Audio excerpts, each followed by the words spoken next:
இந்த ஒரு 15 டேஸ் அதிகபட்சம் ரெண்டாக பிரித்து எவ்வளோ நாள் இருக்கோ அது ஒரு 15 டேஸ் வந்து எதெல்லாம் படிக்கக்கூடிய பகுதியோ அதெல்லாம் இதை படிச்சிடணும். புரியுதுங்களா? எது படிக்கக்கூடிய பகுதி? பொருள் தருக, எதிர்ச்சொல், ரெண்டும் ஒன்றுக்கு ஒன்று இன்டர்லிங்க். பொருள் தருக தெரிஞ்சால் தான் எதிர்ச்சொல்லே போக முடியும். அப்புறம் சுட்டெழுத்துக்கள், வினா எழுத்துக்கள் படிக்கணும். அதுக்கு அடுத்தது ஓர் எழுத்து ஒரு மொழி படிக்கணும். யூத் பேப்பரின் இனிய வணக்கம். அனைவருக்கும் வணக்கம். என்னுடைய பெயர் ராஜசேகரன். நான் கடலூர் மாவட்டத்தில் கிராம நிர்வாக அலுவலராக பணிபுரிந்து வருகிறேன். சுமார் 15 வருடங்களாக கடலூர் மாவட்ட வேலைவாய்ப்பு அலுவலகம், மாவட்ட மைய நூலகம் போன்ற இடங்களில் இலவச பயிற்சி வகுப்புகள் நடத்தி வருகிறேன். சுமார் 15 ஆண்டுகளுக்கும் மேலே தமிழ் பயிற்சி வகுப்பு எடுத்து வருகிறேன். என்னிடம் படித்த சுமார் 1000க்கும் மேற்பட்ட மாணவர்கள் வெவ்வேறு துறைகளில் பணிபுரிந்து வருகின்றனர். பொது தமிழ் பொறுத்த வரைக்கும் இப்போ இன்னும் இருக்கக்கூடிய நாட்கள் 35 நாட்கள், ஏறக்குறைய 35 நாட்கள் தான் இருக்குது. அப்போ இதை எப்படி இந்த 35 நாட்களை எப்படி சார் நான் இதை பயனுள்ளதாக தமிழ் ரிவிஷன் பண்ணுறதுன்னு பார்த்தீங்கன்னா ரெண்டாக பிரிக்கணும். இப்போ நம்ம எப்படி பிரிக்க போகிறோன்னா, இந்த ஒரு 15 டேஸ் அதிகபட்சம் ரெண்டாக பிரித்து எவ்வளோ நாள் இருக்கோ அது ஒரு 15 டேஸ் வந்து எதெல்லாம் படிக்கக்கூடிய பகுதியோ அதெல்லாம் இதை படிச்சிடணும். புரியுதுங்களா? எது படிக்கக்கூடிய பகுதி? பொருள் தருக, எதிர்ச்சொல், ரெண்டும் ஒன்றுக்கு ஒன்று இன்டர்லிங்க். பொருள் தருக தெரிஞ்சால் தான் எதிர்ச்சொல்லே போக முடியும். அப்புறம் சுட்டெழுத்துக்கள், வினா எழுத்துக்கள் படிக்கணும். அதுக்கு அடுத்தது ஓர் எழுத்து ஒரு மொழி படிக்கணும். மருவு, அந்த ஊர் பெயர்கள், அதை நம்ம படிக்கணும். இதெல்லாம் படிக்கிறது, நடத்துகிறதோ புரிஞ்சுக்கிறதுலையோ இல்லை, இதெல்லாமே படிக்கிறது. அதாவது மனப்பாடம் பண்ணணும், படித்து மண்டையில் நம்ம ஏற்ற வேண்டியது. அதுக்கு அடுத்தது மரபுத்தமிழ்னு ஒரு தலைப்பு இருக்குது. அதுக்கு அடுத்து தமிழ் இலக்கிய சான்றோர்கள் இருக்குல்ல, இலக்கியம் தமிழ் சான்றோர்கள்னு யூனிட் 7 கடைசி தமிழில் 15 மதிப்பெண்கள் இருக்கு இல்லையா, இது எல்லாத்தையும் நீங்கள் வந்து ஃபுல்லாகவே படிச்சுக்கணும்.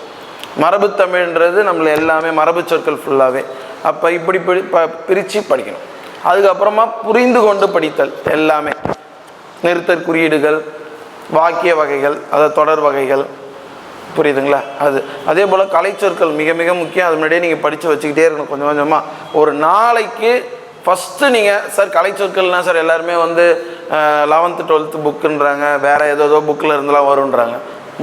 எல்லாமே கரெக்டு. கலைச்சொற்கள் வந்து அறிவியல் சார்ந்த சொற்கள் எங்கேருந்து வேணாலும் வரலாம். ஆனால் முதன்மையாக 6வதுலேருந்து 12வது புக்கு வரைக்கும் இருக்கக்கூடிய கலைச்சொற்களை, தமிழ் புக்கில் இருக்க கலைச்சொற்களை முதல்ல படிங்க. 11th 12th சிறப்பு தமிழில் வந்து கூடுதலாக நம்ம தமிழ் இலக்கியத்திற்கு பயன்படுத்தக்கூடிய சொற்களை வந்து ஆங்கில வடிவத்தில் நிறைய சொற்கள், புரியுதுங்களா, அது வந்து கலைச்சொற்களாக தான் மாற்றம் கொடுத்துருக்காங்க. அதை நம்ம கூடுதலாக படிக்கணும். புரியுதுங்களா? அதுக்கப்புறம் வந்து பார்த்திங்கன்னா நம்மளுடைய பாண்டியன் கைடு, நம்ம ஏற்கனவே நம்ம சொல்லியிருந்தோம். பாண்டியன் கைடு வந்து பார்த்திங்கன்னா கிட்டத்தட்ட 100 × 100 10,000 வினாக்கள். அதாவது பார்த்திங்கன்னா நம்ம தான் முதல் முறையாக தமிழில் தேர்வு எழுதி பார்ப்பதற்கு, அதாவது 4 ஆப்ஷனோட, புரியுதுங்களா, புத்தகம் நம்ம போட்டிருக்கோம். மெட்டீரியல் அப்படின்றது இல்லை, இது வந்து நீங்கள் படித்திருக்கீங்க. இப்போ ஒரு எழுத்து ஒரு மொழி உங்களுக்கு நல்லா தெரியும் அப்படின்னா இது வந்து பார்த்திங்கன்னா ஒரு டாப்பிக்காக நம்ம கொஸ்டின் எடுக்கல.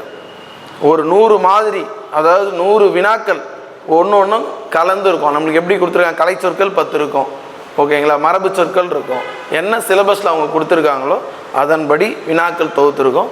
இது வந்து முழுமையாக பாடப்புத்தகத்தில் உள்ள தலைப்புகளை படிச்சுட்டு இதை முழுமையாக அடிச்சிங்கன்னா தமிழில் நம்ம முழு மதிப்பெண்கள் பெறுவதற்கு இது உங்களுக்கு தூண்டுகோலாக இருக்கும். இது இல்லாத ஒரு எழுத்து ஒரு மொழி இல்லை. அதே போல் வந்து பார்த்திங்கன்னா லகர வேறுபாடு, ரகர வேறுபாடு, மருவு, புரியுதுங்களா? அப்போ என்ன சிலபஸ்க்கு தேவை, என்ன கரெக்டாக எது தேவையோ அதை மட்டுமே எடுத்து வினாக்களாக அதுக்கு கீழே நீங்கள் தேர்வு எழுதி பார்ப்பது போல் இருக்கும். இது கடைசி சமயத்தில் நம்மளுக்கு ரிவிஷன் செய்கிறதுக்கு ரொம்ப ரொம்ப உங்களுக்கு மிக பயனுள்ளதாக இருக்கும். டிஎன்பிசி தேர்வு வினாத்தாள் தரம் இருக்கு இல்லைங்களா, அதன்படி தான் இருக்கும். இந்த 9244407777 இந்த நம்பருக்கு நீங்கள் உங்கள் வாட்ஸ்அப்பில் அட்ரஸ் அனுப்பிட்டு இந்த கூகுள் பே நம்பருக்கு நீங்கள் பணம் அனுப்பிட்டீங்கன்னா உங்களுக்கு புக்கு அதிகபட்சம் 3 நாளுக்குள்ளே, தமிழ்நாட்டில் எங்கே இருந்தாலும் உங்களுக்கு புக்கு 3 நாட்களுக்குள்ளே வந்துடும். கொரியர் மூலயமா நம்ம அனுப்பிவிட்ருவோம். வந்து பார்த்தீங்கன்னா நீங்கள் வந்து தேர்வு எழுதி ஒரு நாளைக்கு குறைந்தது 3 தேர்வாவது நீங்கள் இந்த குறிப்பிட்ட நாள்களில் எழுதி பார்க்கலாம், ஓகேங்களா? ஒரு தேர்வு எழுதி பார்க்குறப்ப ஒரு எழுத்து ஒரு மொழியில் ஒரு தலைப்பில் தப்புனா அது எங்கே நம்ம தப்பு பண்ணியிருக்கோம் நீங்கள் பார்க்கலாம். எதில் நம்ம வீக்காக இருக்கோன்றதை நீங்கள் அனலைஸ் பண்ணிக்கலாம். கலைச்சொற்கள் எல்லாமே நம்ம கிட்டத்தட்ட பார்த்தீங்கன்னா ஒரு கொஸ்டின் பேப்பர்லையுமே, அதாவது ஒரு கொஸ்டின் பேப்பரில் 100 கொஸ்டின் இருக்குது இல்லைங்களா, அப்போ ஒன்றுத்துலையுமே நம்ம கிட்டத்தட்ட 40லேருந்து 50 கலைச்சொற்கள் ஒவ்வொரு கொஸ்டின் பேப்பர்லையுமே நம்ம கொடுத்துருக்கோம். அப்போ 100 × 40னா கிட்டத்தட்ட 4000க்கும் மேற்பட்ட கலைச்சொற்கள் அதாவது முதன்மையான கலைச்சொற்கள் தேர்வு நோக்கில் எதெல்லாம் கேட்பாங்களோ அந்த கலைச்சொற்கள் எல்லாமே நம்ம எடுத்து தொகுத்துருக்கோம். பாடத்தலைப்புகள் அதே போல் யூனிட் 7 சொன்ன பாருங்க, தமிழ் வளர்த்த சான்றோர்கள், அந்த இலக்கியம் தொடர்பான திருக்குறள் தொடர்பான செய்திகள் எல்லாமே நம்ம புக்கில் இருக்கும். புரியுதுங்களா? எல்லாமே வந்து தேர்வு நீங்கள் ஒவ்வொரு கொஸ்டின் பேப்பர் நீங்கள் எழுதுகிறப்ப உங்களுக்கு வந்து ஒரு டிஎன்பிஎஸ்சி எக்ஸாம் எழுதுகிற அந்த இது ஞாபகம் உங்களுக்கு வரும். அந்த தரத்தில் தான் நம்ம வினாக்கள் தொகுத்துருக்கோம். இது போன்று இந்த புதிய பாடத்திட்டத்தில் வினாக்கள் நம்ம மட்டும்தான் நம்ம தொகுத்துருக்கோம். இந்த புக்கு உங்களுக்கு ரொம்ப பயனுள்ளதாக இருக்கும். டிஎன்பிஎஸ்சி தேர்வு வினாத்தாள் தரம் இருக்கு இல்லைங்களா, அதன்படி தான் இருக்கும். இந்த 92444077 இந்த நம்பருக்கு நீங்கள் உங்கள் வாட்ஸ்அப்பில் அட்ரஸ் அனுப்பிட்டு இந்த கூகுள் பே நம்பருக்கு நீங்கள் பணம் அனுப்பிட்டீங்கன்னா உங்களுக்கு புக்கு அதிகபட்சம் 3 நாளுக்குள்ளே தமிழ்நாட்டில் எங்கே இருந்தாலும் உங்களுக்கு புக்கு 3 நாட்களுக்குள்ளே வந்துடும். கொரியர் மூலயமா நம்ம அனுப்பிவிட்ருவோம். புக்கு வந்ததுக்கப்புறம் ஒரு நாளைக்கு குறைந்தபட்சம் 3 தேர்வுகள் நீங்கள் எழுதி பாருங்கள். தேர்வுகள் எழுதி பார்த்தா அந்த தவறுகள் என்ன தவறுகளோ அதை திருத்திங்க. ஓகேங்களா? அப்போ 3 தேர்வுகள்ன்றப்ப அதிகபட்சம் உங்களுக்கு வந்து பார்த்தீங்கன்னா இந்த புதிய பாடத்திட்டம் தமிழ் வந்து நேரம் வந்து மிக மிக அதிகமாக எடுத்துக்கும்.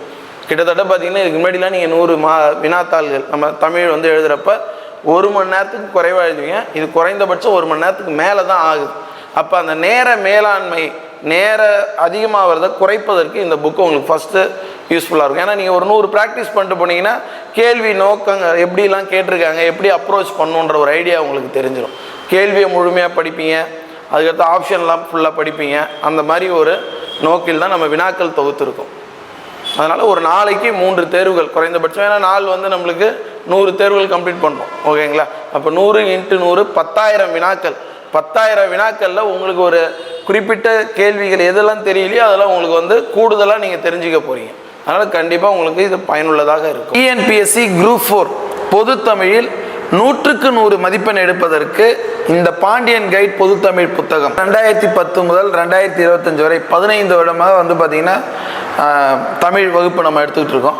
இந்த 15 வருட அனுபவத்தையும் நம்ம வந்து பார்த்திங்கன்னா இந்த புத்தகத்தில் வந்து நம்ம பயன்படுத்தி இது வந்து பார்த்திங்கன்னா உங்களுக்கு ஒவ்வொரு வினாக்களும் வந்து 4 ஆப்ஷனோட நீங்கள் டெஸ்ட் அடித்து பார்க்குறப்ப உங்களுக்கு அந்த ஆப்ஷனுக்கும் என்ன வினா அப்படின்னு யோசித்து படிக்கிறப்ப நம்ம வந்து தமிழை வந்து மிக முழுமையாக நம்ம வந்து ரிவிஷன் பண்ணுறதுக்கு ரொம்ப யூஸ்ஃபுல்லாக இருக்கும். இந்த பேர வரிசை பாருங்கள், எல்லாமே பாவிலே இருக்குது. அப்போ அடுத்த எழுத்து என்ன, அதுக்கு அடுத்த எழுத்து என்ன, அதை வச்சு தான் நம்ம இதை கண்டுபிடிக்க முடியும். இப்போ இங்கே கவனிங்க, நற்றவ பள்ளி பிரித்து எழுதுக. இது வந்து பார்த்தீங்கன்னா இந்த நற்றவ பள்ளி 2003 2008 பழைய புத்தகத்துலேருந்து இதை எடுத்திருக்கேன். இப்போ இது நற்றவ பள்ளி இது எப்படி சார் பிரிக்கிறது? ஒருமைப்பன்மை நீக்கு. யானை கூட்டம் வந்தது, யானை கூட்டம் வந்தன, யானை கூட்டம் வந்தார்கள், யானை கூட்டம் அதுக்கப்புறம் ஒவ்வொரு கொஸ்டின் முடிஞ்சதுக்கப்புறம் உங்களுக்கு ஆன்சர் கீ கொடுத்துருக்கேன். இப்போ 100 வினாத்தாள்கள் நம்மளுக்கு இருக்குது. 100 × 100 10,000 வினாக்கள். நம்ம சிலபஸில் உள்ள அனைத்து வினாக்களுமே 10,000 வினாக்கள் தாண்டி எதுவும் வராதபடி எல்லா வினாக்களுமே நம்ம தொகுத்து அதில் முழுமையாக நம்ம உங்களுக்கு டிஎன்பிஎஸ்சி தேர்வு வினாத்தாள் தரம் இருக்கு இல்லைங்களா, அதன்படி தான் இருக்கும். இந்த 92444077 இந்த நம்பருக்கு நீங்கள் உங்கள் வாட்ஸ்அப்பில் அட்ரஸ் அனுப்பிட்டு இந்த கூகுள் பே நம்பருக்கு நீங்கள் பணம் அனுப்பிட்டீங்கன்னா உங்களுக்கு புக்கு அதிகபட்சம் 3 நாளுக்குள்ளே தமிழ்நாட்டில் எங்கே இருந்தாலும் உங்களுக்கு புக்கு 3 நாட்களுக்குள்ளே வந்துடும். கொரியர் மூலயமா நம்ம அனுப்பிவிட்ருவோம். அதே போல் வந்து மாணவர்கள் வந்து பார்த்திங்கன்னா நிறைய பேர் வந்து சந்தேகங்கள்லாம் கேட்குறீங்க இல்லைங்களா, அது வந்து பார்த்திங்கன்னா பாண்டியன் ஸ்டடி சென்டர் அப்படின்ற யூடியூப் சேனலில் தமிழ் இலக்கணம் தொடர்பாக எதெல்லாம் நீங்கள் புரிஞ்சுக்கணும், எதெல்லாம் உங்களுக்கு புரிய வைக்கணுமோ அது வந்து யூடியூப் பாண்டியன் ஸ்டடி சென்டர்ன்ற யூடியூப் சேனலில் நீங்கள் போயிட்டு பார்த்துக்கலாம். அதில் எந்த ஒரு மாணவர் ஒரு கமெண்ட் இது எனக்கு தெரியல நீங்கள் கொடுத்தாலும் அதுக்கு சரியான மதிப்பு கொடுத்து அதை நான் உடனே 2 நாட்களுக்குள்ளே அதை நான் நடத்திடுவேன். ஓகேங்களா? எந்த தலைப்பு சார் இது புரியலன்னீங்கன்னா அது கண்டிப்பாக ஏதேனும் ஒரு வகுப்பு நடத்துகிறப்பயாவது நடுவில் அதை நான் சொல்லிவிடுவேன். புரியுதுங்களா? இல்லை சார் இந்த கண்டென்ட் வந்து எனக்கு திருப்பி நடத்துங்க, இல்லை இது புதுசாக நடத்துங்கனாலும் அது முழுக்க முழுக்க தமிழ் 100 மதிப்பெண்களும் எப்படி பெறுவது அப்படின்றத பற்றி ஒரு நாளைக்கும் ஒரு வீடியோ நம்ம போட்டிருக்கோம். அந்த யூடியூப் சேனலில் போயிட்டு நம்ம தமிழ் தொடர்பான உங்களுக்கு அனைத்து சந்தேகங்களும் நீங்கள் கேட்டுக்கலாம். பாண்டியன் கைடு நம்மளுடைய பொதுத்தமிழ் ஏற்கனவே பார்த்தீங்கன்னா ஃபஸ்ட்டு வந்து நம்ம முன்னாடி வந்து பார்த்திங்கன்னா இந்த புத்தகம் வந்து கிட்டத்தட்ட 10,000 பிரதிகளுக்கு மேலே போன முறை நம்ம இதே சேனலில் நம்ம சொல்லியிருந்தோம். கிட்டத்தட்ட 2 வருஷத்தில் வந்து பாண்டியன் கைடு வந்து தமிழ் நம்மளுக்கு எப்பொழுதுமே வந்து பார்த்திங்கன்னா மாணவர்களுக்கு வந்து ப்ராக்டிஸ் பண்ண வைக்கிறது அதுதான் ரொம்ப ரொம்ப முக்கியம். பாண்டியன் கைட் பொதுத்தமிழ் 100 மாதிரி வினாத்தாள் கொண்ட புத்தகம். ஒவ்வொரு வினாத்தாள்லேயும் 100 கேள்வி. அப்போ 100 × 100 10,000. இப்போ ஒரு வினாத்தாள், ஒரு மாதிரி வினாத்தாள் 8 எடுத்திருக்கேன், ஒரு வினாத்தாள் எடுத்திருக்கேன். கவனி, இதில் வந்து பாருங்களேன், கடிந்திலங்கும் பிரித்து எழுதுக அப்படியே வருது, பிரித்து எழுதுக. அதுக்கு அடுத்தது பார்த்தீங்கன்னா எதிர்ச்சொல். நம்ம சிலபஸில் எப்படி இருக்கோ அது மாதிரி சந்திப்பிழை, சந்திப்பிழை ஒரு 3லேருந்து 4 சந்திப்பிழை. அடுத்தது பாருங்கள் ஒருமைப்பன்மை. ஒருமைப்பன்மை என்னென்னலாம் இருக்குது பாருங்கள். ஒருமைப்பன்மை அதில் வெவ்வேறு விதமாக இருக்கும். ஒருமைப்பன்மை ஒரு விதமாக இருந்துச்சுன்னா அடுத்தது வேற ஒரு மாதிரி, புரியுதுங்களா? எல்லா தலைப்புமே ஒருமைப்பன்மையே நம்ம பிரித்து பல தலைப்புகளின் கீழ் நம்ம வினாக்களாக கொடுத்துருக்கோம். அடுத்தது மரபு பிழை. மரபு பிழையெல்லாம் பாருங்கள், பிறமொழி சொற்கள், அப்புறம் பொருள் வேறுபாடு அறிந்து எழுதுதல், பொருள் வேறுபாடு, அதான் ஒலி வேறுபாடு அறிந்து பொருள், அது 4லேருந்து 5.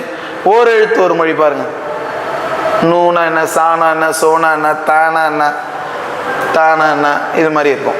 அடுத்தது வினையச்சம், வினைமுற்று பாருங்க, எதிர்மறை வினைமுற்று. பேசினான் என்பது வினைமுற்று, பேசான் இருக்கு பாருங்க, இது எதிர்மறை வினைமுற்று.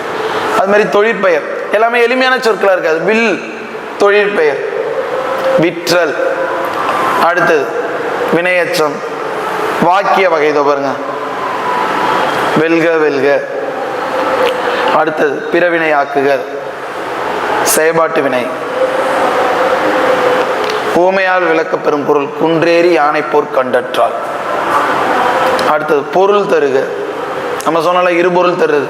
ஆறுனா வழி, நதி, தனி, ஆற்றுப்படுத்துதல் தனி. அதுக்கு அடுத்தது வந்து பார்த்தீங்கன்னா ஆறுனா நம்மளுக்கு வழி, நதி, அது போல் இருக்குது. திங்கள்னா என்ன, மதி, மாதம், அதுபோல் பொருள் தருதல், இருபொருள் தருதல். வரினா என்ன, பேச்சு வழக்கு, எழுத்து வழக்கு சொன்ன பாருங்க, அது இணைப்பு சொல், சரியான இணைப்பு சொல். அதுக்கு அடுத்து செங்கற்பட்டு, மருவு, செங்கை, மருவு சொற்கள்.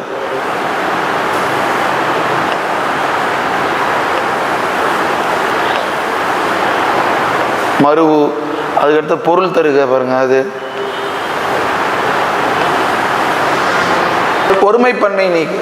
யானை கூட்டம் வந்தது, யானை கூட்டம் வந்தன, யானை கூட்டம் வந்தார்கள், யானை கூட்டம் வந்ததுகள் அப்படின்றது. இப்போ யானை கூட்டம் என்பது இதில் வந்து பார்த்தீங்கன்னா ஒருமை தான். யானை கூட்டம் வந்தது தான் கரெக்ட். யானை கூட்டங்கள் அப்படின்னு வந்தால் தான் வந்தனன்னு வரணும், புரியுதுங்களா? அப்போ ஒருமைப்பன்மை கரெக்டாக எது கரெக்டாக இருக்கோ அதுதான் நம்ம எடுத்துக்கணும். இப்போ கண்டறி அப்படின்னு இருக்கு, கண்டு கூட்டல் அறி. இது வந்து பார்த்தீங்கன்னா பிரித்து எழுதுக. இது எதன் அடிப்படையில் பிரிச்சிருக்கோம் அப்படின்னு பார்த்தீங்கன்னா குற்றியல் உறப்புணர்ச்சி. இது கண்டு குற்றியல் உறப்புணர்ச்சி, அதன்படி இதை பிரிச்சிருக்கோம். நான் சொன்னதெல்லாம் ஏற்கனவே பிரித்து எழுத சேர்த்து எழுத உங்களுக்கு சொல்லியிருக்கேன். விதிகள் புணர்ச்சி விதியின்படி தான் போகணும்.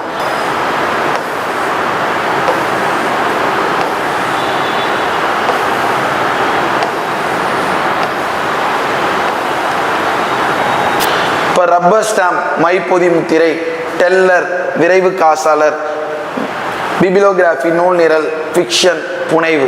இப்போ இது மாதிரி பொருந்தா சொல்லுன்னு எடுத்திருக்கோம், பொருந்தாதுன்னு. அப்போ இது பாருங்க, 4 ஆப்ஷனையும் நீங்கள் பார்த்தா தான் கரெக்டான இது நம்ம எடுக்க முடியும். இப்போ இங்கே கவனிங்க, நற்றவ பள்ளி பிரித்து எழுதுக. இது வந்து பார்த்தீங்கன்னா இந்த நற்றவ பள்ளி 2003 2008 பழைய புத்தகத்துலேருந்து இது எடுத்திருக்கேன். இப்போ இது நற்றவ பள்ளி, இது எப்படி சார் பிரிக்கிறது அப்படின்னா, நற்றவ பள்ளி, நன்மை, நற்றவ், அந்த இரு இருக்கு பாருங்க, நன்மை. இந்த இல்லு, இரு, இன்னு, சின்ன இல்லு, பெரிய இரு, இன்னு, இது 3 ஒரு லிங்க். அப்ப நற்றவம்னா நன்மை. தவம், தவம் அப்படின்றது தான் இங்க தவப்பள்ளி, நன்மை, தவம், பள்ளி. அதாவது எப்படின்னா நன்மை கூட்டல் தவம் கூட்டல் பள்ளி. இந்த நன்மை என்பது நல்லுன்னு மாறிடும், புரியுதுங்களா? இப்போ நற்றிணை எப்படி பிரிப்போம், நல் கூட்டல் திணை இல்லையா? ஆனால் உண்மையாலுமே நன்மை கூட்டல் திணை, அதுலேருந்து தான் நல் கூட்டல் திணைன்னு வரும். அதுபோல் இந்த நன்மை கூட்டல் தவம் பள்ளி அப்படின்றது நல் கூட்டல் தவம் கூட்டல் பள்ளின்னு வரும். தனிக்குறியில அடுத்து இல் வந்துச்சுன்னா தகரம் ரகரமாக மாறிடும். அப்போ நற்றவம் பள்ளி, அதுதான் பிரித்து எழுது, புரியுதுங்களா? அப்போ 4 ஆப்ஷன் பார்த்தீங்கன்னா இதுதான் கரெக்டாக வருது. பூவேச பிறந்த ஆண்டு எல்லாமே பாருங்க. இப்போ அகர வரிசை பாருங்க, எல்லாமே பாவிலே இருக்கு. அப்போ அடுத்த எழுத்து என்ன, அதுக்கு அடுத்த எழுத்து என்ன, அதை வச்சு தான் நம்ம இதை கண்டுபிடிக்க முடியும். நான் சொல்கிறது புரியுதுங்களா? அடுத்த எழுத்து என்ன, அதுக்கு அடுத்த எழுத்து அப்படின்ட்டு.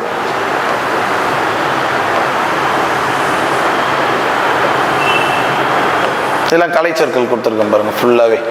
ஒவ்வொரு வினாத்தாள்களிலும் பார்த்தீங்கன்னா கலைச்சொற்கள் கிட்டத்தட்ட 40 வினாக்கள் கொடுத்துருக்கேன். அது 10 கொஸ்டின் தான். நம்ம சிலபஸில் அவங்க கொடுத்துருக்கதே 10 கொஸ்டின் தான் கொடுத்துருக்காங்க. ஒரு கொஸ்டினுக்கு 4 தான் பாருங்கள், 4. அப்போ இதுக்கு என்ன பொருள்னு இதை புரிஞ்சுக்கிட்டு அதை நம்ம மாதிரி வந்து பார்த்தீங்கன்னா 100 மாடல் கொஸ்டின்லேயும் கிட்டத்தட்ட 4000 முதல் 5000 வினாக்கள் உங்களுக்கு கொடுத்துருக்கேன் கலைச்சொற்களுக்கு மட்டும். கலைச்சொற்களுக்கு நம்ம புத்தகத்தில் கொடுத்துருக்கிறத படித்தாலே உங்களுக்கு போதுமானது. அந்த அளவுக்கு கலைச்சொற்கள் கொடுத்துருக்கேன். புரியுதுங்களா? இந்த நம்ம புக்கில் இருந்து பார்த்தீங்கன்னா புரிஞ்சுக்கிட்டு படிக்கிறது, இப்போ டெஸ்ட் எழுதுறது அது வேறு. இப்போ பிரித்து எழுதுக இதெல்லாம் நீங்கள் வந்து பார்த்தீங்கன்னா படிச்சுட்டு உங்களுக்கு தெரியலனாலும் அதை நீங்கள் நோட் போட்டு கிளியராக எழுதிங்க. கலைச்சொற்களுக்குன்னு தனியாக ஒரு நோட் போட்டுருங்க. நீங்கள் ஒவ்வொரு டெஸ்ட் எழுதுகிறப்பையும் உங்களுக்கு எது தெரியலையோ அதை வந்து நோட் போட்டு அழகாக எழுதிங்க. ஏன்னா லாஸ்ட்டில் நம்ம எக்ஸாம் போகிறதுக்கு முன்னாடி நம்ம ரிவிஷன் பண்ணுறதுக்கு ஈஸியாக இருக்கும். இப்போ எல்லாருக்குமே என்னென்னா கலைச்சொற்கள் எதை சார் படிக்கிறதுனே தெரியல. அதை நம்ம சிலபஸ் ஓரியன்டாக நான் எடுத்து உங்களுக்கு நான் கரெக்டாக கொடுத்துருக்கேன். ஓகேங்களா? இனரெறி, திருவருள், பிரித்தெழுதுக, அடுத்த தவறானது. அதுக்கப்புறம் ஒவ்வொரு கொஸ்டின் முடிஞ்சதுக்கப்புறம் உங்களுக்கு ஆன்சர் கீ கொடுத்துருக்கேன். ஒவ்வொரு கொஸ்டின் முடிஞ்சதுக்கப்புறம் நீங்களே உங்களை சுய மதிப்பீடு செஞ்சு பார்த்துக்கலாம். ஆன்சர் கீ இப்போ 100 வினாத்தாள்கள் 100 ஆன்சர் கீ உங்களுக்கு ஒன்று முடிய இருக்கும். அதை வந்து நீங்கள் ஆன்சர் கீயை வச்சு டெஸ்ட்டு ஷேடிங் ஷீட் வச்சு நீங்கள் டெஸ்ட் அடித்து பார்த்துட்டு அதை நீங்கள் திருத்தி இதில் என்ன தப்பு இருக்கோ அதை எடுத்து எழுதிக்கலாம். எங்கே தப்பு இருக்கோ அதை வந்து புத்தகத்துலேயும் போய் ஒரு முறை படித்து பார்த்துக்கணும். இப்படி பண்ணிங்கன்னா உங்களுக்கு தமிழ் மீது ஒவ்வொரு தலைப்பும் நம்ம முழுமையாக முடிச்சிடலாம்.